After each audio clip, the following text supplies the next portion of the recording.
Hey, the good news is that Bruce Cassidy has his Stanley Cup. The bad news, it's not as head coach of the Boston Bruins. We're going to talk about former Bruins ties to Vegas Golden Knights winning the Stanley Cup here on today's episode of Locked On Boston Bruins. You're Locked On Bruins, your daily podcast on the Boston Bruins. Part of the Locked On Podcast Network, your team every day.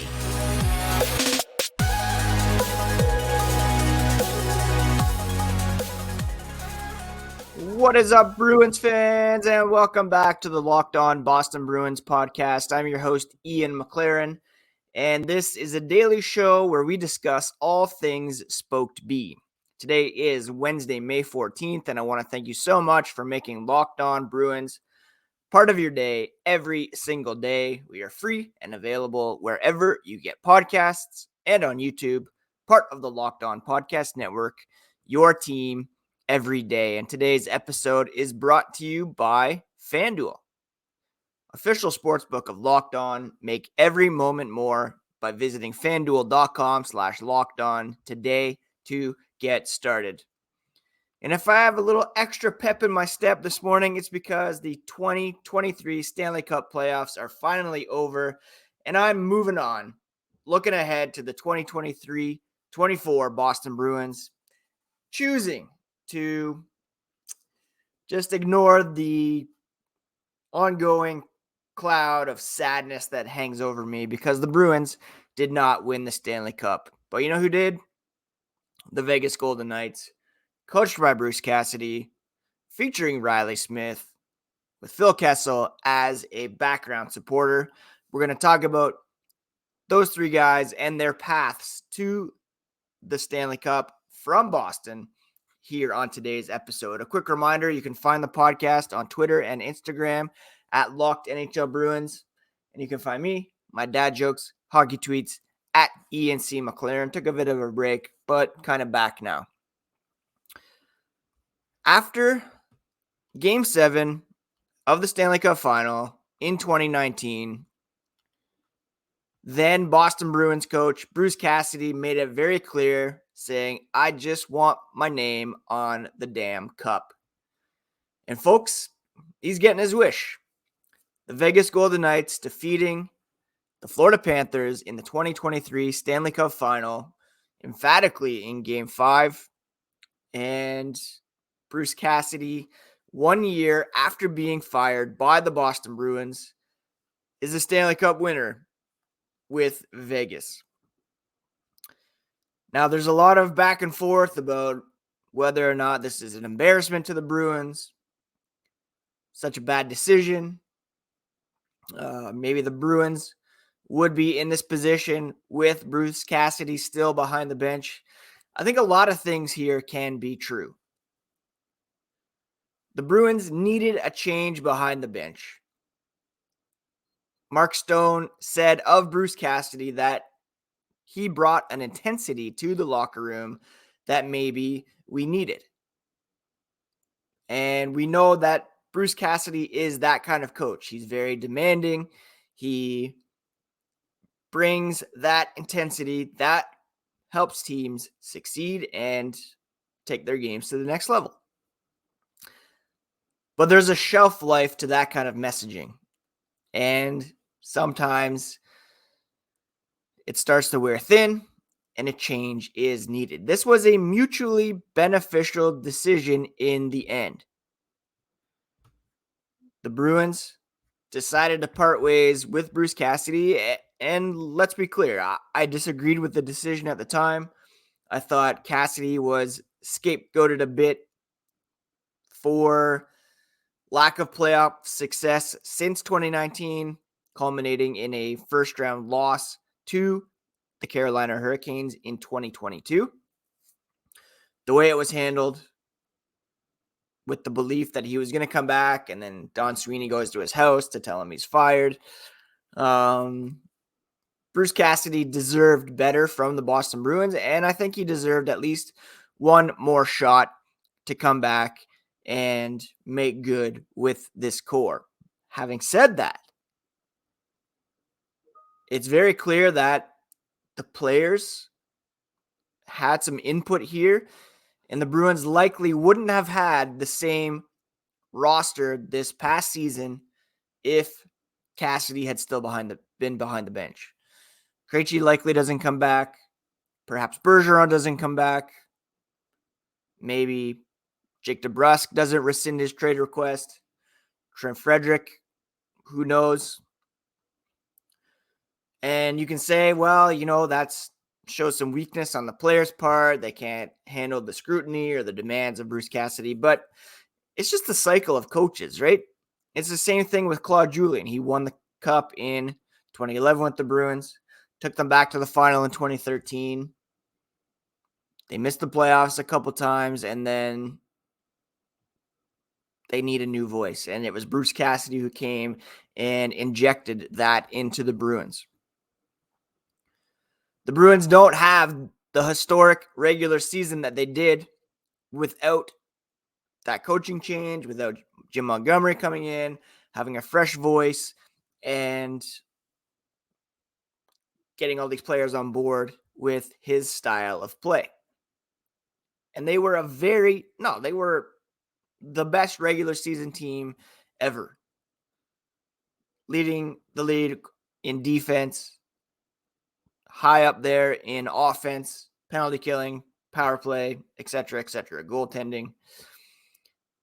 But it's also true that they sure could have used Bruce Cassidy behind the bench in the playoffs. You saw how Vegas played, just very down to business, so strong defensively. Doesn't matter who was in net, they got the support they needed to get the job done. Now, does that mean that Montgomery's failures can't be overcome? His weaknesses in the playoffs, some spotty decisions. Let's remember, Bruce Cassidy isn't the coach he is today without that experience in 2019. It was his decided goal to get his name on the damn cup after losing in 2019. He had 3 additional seasons in Boston before it was clear that a new voice was needed. Jim Montgomery will hopefully learn from his mistakes. Who knows if he'll get another shot with Bergeron and Krejci down the middle, but the Bruins had amassed that 3-1 lead over the Panthers without Bergeron and with Krejci clearly banged up.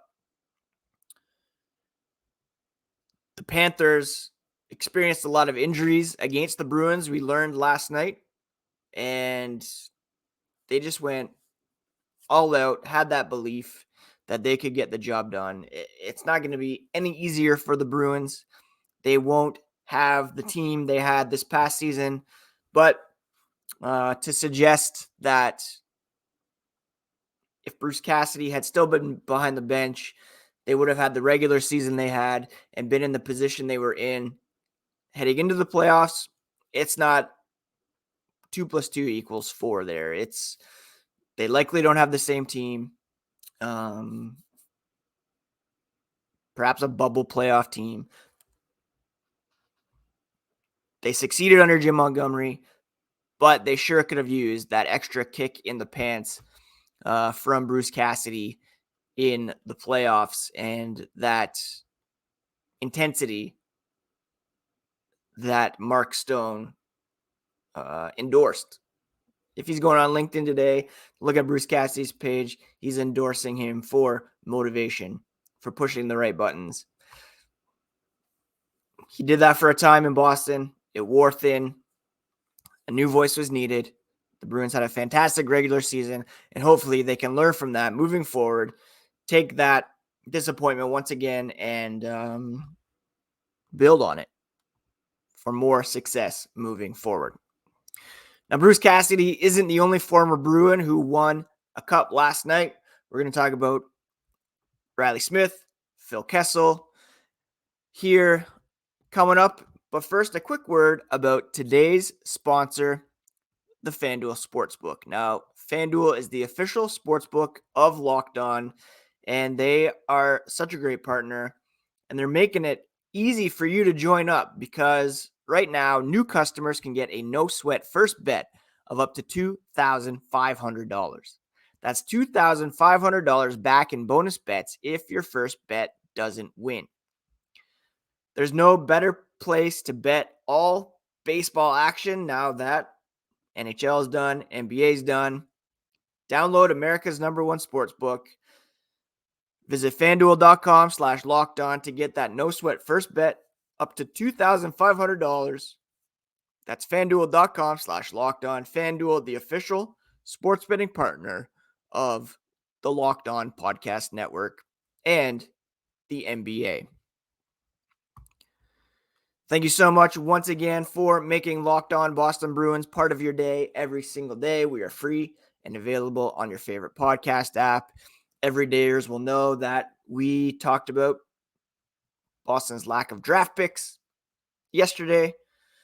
Coming up later this week, we're going to look ahead at the offseason.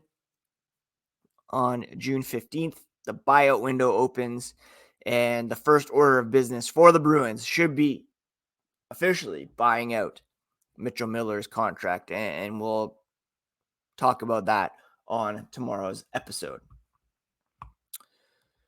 Let's talk about Reilly Smith for a moment, shall we? Reilly Smith winning a Stanley Cup as a member of the Vegas Golden Knights, one of the original Vegas players still on the roster, who went to Vegas by way of Florida, who had acquired him from the Boston Bruins after he was traded by the Dallas Stars. It's crazy to think that we're almost at the 10-year anniversary of the Tyler Seguin trade. If you recall, July 4th, 2013, Tyler Seguin, Rich Peverley, and the signing rights to Ryan Button traded to Dallas in exchange for Matt Frazier, Louis Eriksson, Joe Morrow, and Reilly Smith. Louis Eriksson was, of course, the centerpiece of that trade. One of the better two-way wingers in the game at that time, perennially underrated. Reilly Smith has turned out to be a pretty good player in his own right. He's spent the past 6 seasons in Vegas, and he chipped in 4 goals, 10 assists for 14 points in 22 playoff games. Not his best playoff performance. He had 22 points back in 2018 when the Golden Knights went to the final in their inaugural season, losing to the Washington Capitals. But he had one of his better regular seasons here in 2022-23, 56 points, 26 goals, 30 assists. And perhaps he's a Bruin that shouldn't have gotten away. He spent 2 years with the Boston Bruins, putting up 33 goals and 58 assists over 2 regular seasons, a total of 91 points.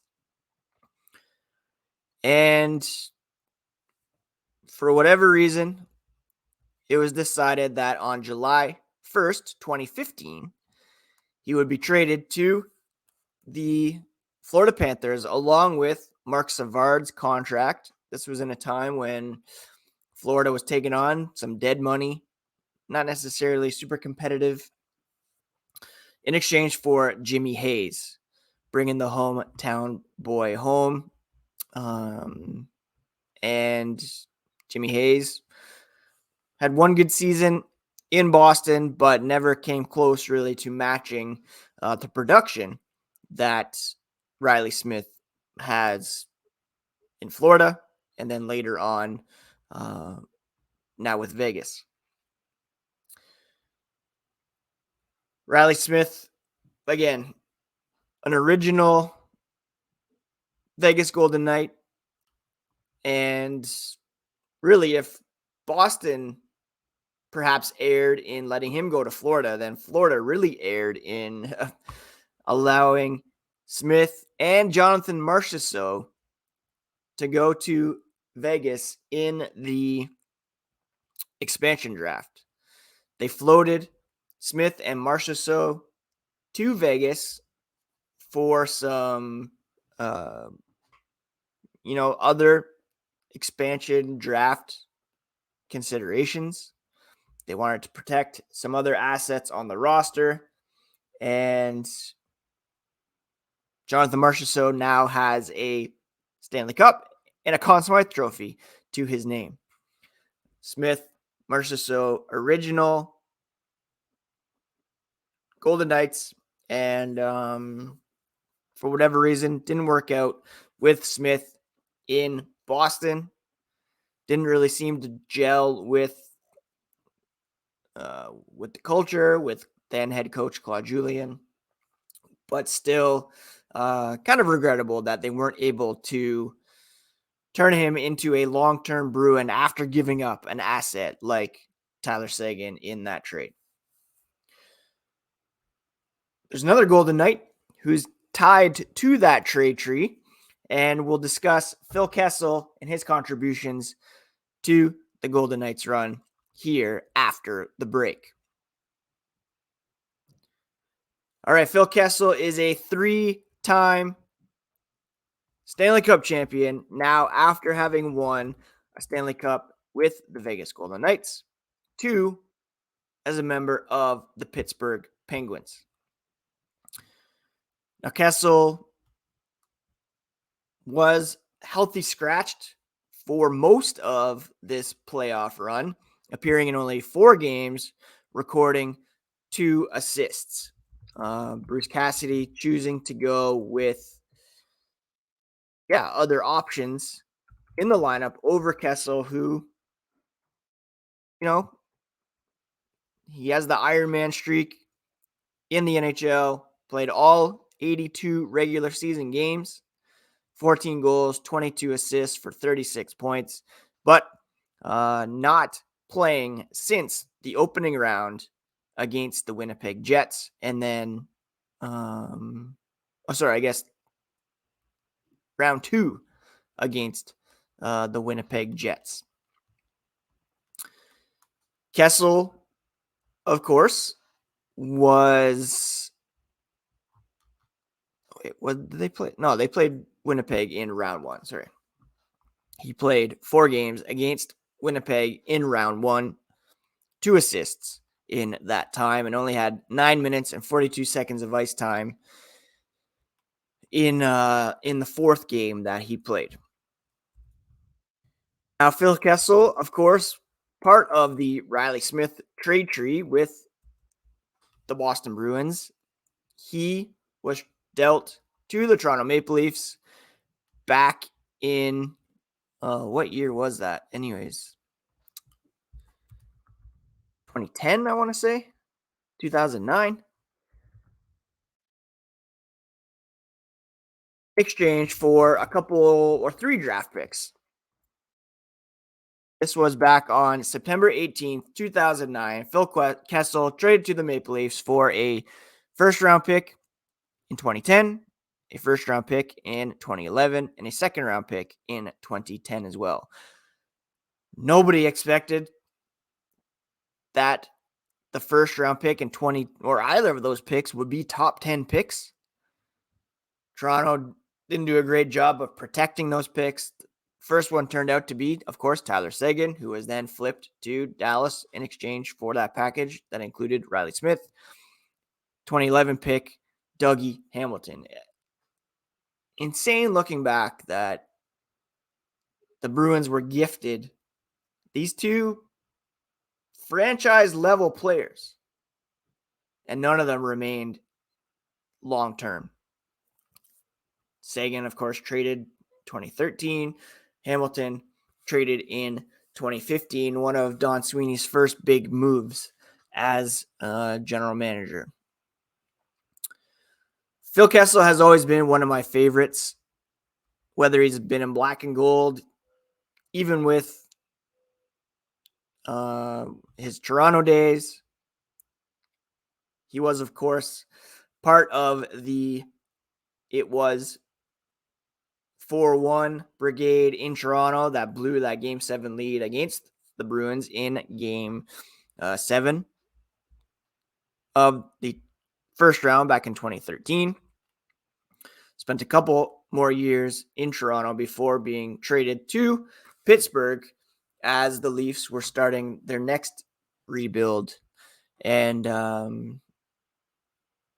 you could say that Toronto losing that Game 7 to Boston really changed the trajectory of that franchise, and they're better off having not won because they would have been more confident in the group that they had.